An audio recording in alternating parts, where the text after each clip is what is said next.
Allow me now to invite Professor Dave Niyogi from University of Texas at Austin. Professor Niyogi holds the Dave P. Carlton Centennial Professorship in the Department of Geological Sciences at Jackson School of Geosciences and the Department of Civil, Architectural, and Environmental Engineering at the University of Texas at Austin. He's also a professor and former state climatologist for Indiana at Purdue University, US. Professor Niyogi is an Indian, but he was the immediate past chair of the American Meteorological Society's Board on Urban Environment, is now member of its Applied Climate Committee. He's also an elected board member of the International Association for Urban Climatology. He's particularly known for his pioneering work on urban climate and extreme weather events, as well as for data-driven approaches to make climate information useful to usable. So, Professor Niyogi, the floor is yours. Thank you very much, Banu. What a remarkable way to start your week, getting such brilliant ideas on such an important topic. It certainly energizes what we ought to be doing. And I'm really looking forward to this happening over the next several weeks and see what action emerges out of this. I had made some comments. I had been starting to write them up, but I was so impressed by the preciseness, as Ricardo also mentioned, by the comments that came from the two ADGs regarding the kind of things that they would like to see and they could actually envision. I just wanted to bring a couple of those up, which I thought were extremely incisive in terms of where this whole context of disinformation, the climate change, and essentially what we can do going ahead can all be tied up. First and foremost, I appreciated ADG Moises' comments about the linkages between climate and COVID. If you really look at it, COVID is a global phenomena. You're seeing it most in cities. The same way, climate is a global phenomena, and we are experiencing what a future world would be in the context of what is happening in cities, in terms of the warming we are seeing, in terms of the exposure we are creating for people, in terms of the emissions that are coming from the city. And at the same time, it provides us with a beautiful collaboratory to test the solutions now to get ready for a future world. So cities become critical. And we are learning a lot in terms of how we can start looking at those things. The second thing that I really appreciated was the call to inspire solutions and how we can create solutions. We have been doing, and this sort of reflects on the ADG Shamila's comments about climate literacy. And we had been doing projects across in Asia and Africa and United States, Midwest, and so forth, where we have been looking at this whole context of how do you improve climate literacy, going right from middle school to high school to university, citizens, and beyond. And one of the enduring conclusions that emerges is that climate, like politics, is very local. We need to have a local context. We need to have a local solution, and we need to have actions which we think we can initiate and create rather than being at the receiving end of something that has happened globally. So while this is a global phenomena, and I really appreciate what is being discussed in terms of how do we create this whole framework of tools which sort of democratizes this process of creating knowledge, information out of data and tools. So if we take a step back, I look at it from the context of a scientist. Many a times we are, of course, quoted as being the source of what might be the source of misinformation or disinformation. But at the same time, the scientific community, you must be made aware, is also at the receiving end of the problems that occur because of the misinformation and how it takes our resources away. And let me say first of all that why is this so easy in the world of climate change to have disinformation? First and foremost, climate is very difficult. We don't experience climate, we experience weather. Very few of us over a period of our lifetime, we are going to be experiencing climate change when we look at things. Even when we start looking at the context of how climate and weather is being reported, we have seen so many times reports about persons talking about a intense snowstorm and equating that where is global warming. So we see this dichotomy of understanding about weather versus climate. Even within that, you can start seeing climate is classified between climate change versus climate variability. We have this aspect coming in. Within that, we have players which are at a natural scale, like emissions coming from volcanoes and natural forest fires and clouds and so forth, and the El Nino, which can cause natural changes in the climate. And then we have the human induced changes, which can cause long term specific changes going into the future, which could be, say, from urbanization, land use change, our own uh, pollution, as well as our emissions that we all know are critically shown without any doubt to be causing these climatic changes. Now, the problem is when you're presenting a scenario about a climate, it is very easy to see that all of these factors are acting in tandem. It is not like it is only a natural effect or only an artificial feature that is acting together. All of these features are acting together. And so it is very easy for anyone to slice a part of an event and present it in the manner that makes most convenient sense to their perspective.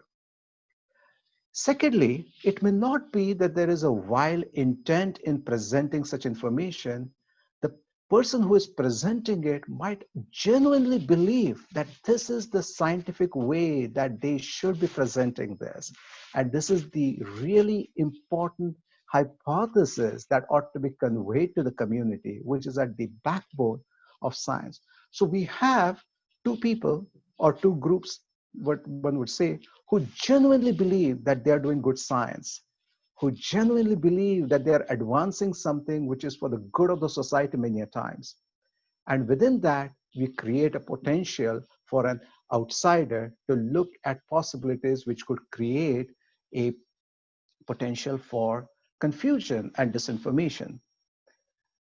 What is also, of course, relevant here is that there are several entities which would have an agenda driven framework here that they're trying to perpetuate embedded within the wiles of presenting new knowledge. And that is where we have our biggest challenge going ahead. That yes, at one level, we want to support this novel ideas of hypothesis driven science. We want to respect and support freedom of speech. And at the same time, we need to find a way that this embedded disinformation that starts getting perpetuated either intently or without knowledge, how do we separate that out? So there are several things that start emerging that this is a, as we call it, a wicked problem. We have it going everywhere. We can't rely only on the source. And hence, as I mentioned, we need to democratize this whole process of how can people create institutions and countries create their own mechanisms by which this can be filtered out. So there are a few things that need to be done, and I'll quickly summarize that I've been thinking and going on. So first and foremost, data, as we all know, is a new currency. Uh, as we are getting into a data-driven world, data is going to be creating lots of commercial values. In a climate and weather scenario, data has always been regarded as an open entity which ought to be freely shared. You might be war at a country, but you'll be sharing weather information because that's how the weather and climate community has worked. We need to find a way to ensure climatic information and data is freely and openly available. That, even though it looks like an obvious, has to be one of the critical mandate of this. Keep it accessible, keep it open. Second, we need to have tools. These tools can be at one end highly technology driven based on artificial intelligence, which is looking at patterns and so forth. But it also needs to have portals. These portals that we discussed would have framework of where we are looking at examples, where you're looking for access to data, but more importantly, resources, that you cannot control the source of information, but you can control the manner in which you can analyze and create your own information. So you need to have this knowledge base. So that brings a very important concept of capacity building. And the capacity building is where I think we have the most enduring and sustained information that can be created for the community that goes across the generations. So we talked about climate change education. We have done these projects across. Working with UNESCO, there has been a very, very successful example I have seen, particularly in the Southeast Asia region, of a monsoon school that they had been doing and conducting and supporting for urban flooding, which really took information from highly heterogeneous sources, brought out the experiential aspect, made people start thinking like policymakers, like engineers, young PhDs, fresh PhDs, young researchers, and really starting to see the complexity and the non-linearity of these decisions outside the classroom teaching. This exposure is very important, that you have a highly complex and non-linear world. Third is we have been doing things for peer review exercise. We heard this, peer review is at backbone of our climate change research. But how often do we actually teach peer review? So we had been actually developing modules and courses to teach peer review, and we need to take this into a common language across the communities to really understand the value and the principles behind it. Embedded somewhere, we need to be recognizing the freedom of speech aspect and making sure that when we are filtering this thing out, we do not impede on that basic human right of freedom of speech. Just because we may not like something, we cannot not listen to it. We need to ensure that. At the UN level, I think projects are really required that hold countries accountable to some extent, not to be creating this kind of disinformation or supporting projects which could be creating disinformation. But at the same time, creating pilots that can be scaled, reproduced, and used by member nations as seeing as examples in a manner in which this whole premise that we take information, data, and knowledge from a useful to usable framework that can be taken to communities is really possible. And that goes to the context, as I mentioned, like doing communication skills. It could be in the context of the storytelling aspect I heard from Ricardo. It could be in the climate literacy aspect. It could be data-driven tools for specific projects. I think the bottom line, going back to COVID, we have all seen that we are living in goodness. There are people around us who are really trying to do good things, if you really generally look around. If you go with this context that communities and people are trying to do good, we need to present them with more options of how to do good. Else they are going to be doing their old-fashioned ways that they always thought this is the only way of doing it, and not be able to come up with novel ideas for this novel problem. I think creating this multifaceted do good options, creating these tools that we can start utilizing in terms of the knowledge sharing and integration of ideas, we can really come up with the ways that creates disinformation as a way that can be filtered out. We cannot ever take away disinformation from the society. But what we can do is create tools that we can at least find ways to filter some of it out. And I firmly believe even a small change into this dialogue can cascade in creating more and more such powerful techniques that can happen going ahead into the future. So I really appreciate the opportunities that are being considered here. I'm excited about what would be emerging from here a few years from now, a few months from now, and we can say it all started here. I look forward to that. Thank you. We have an interesting question from Yadhav Balau.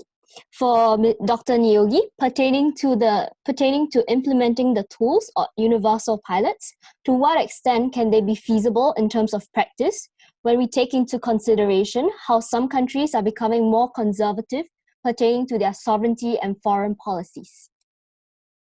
Dr. Niyogi? Yep.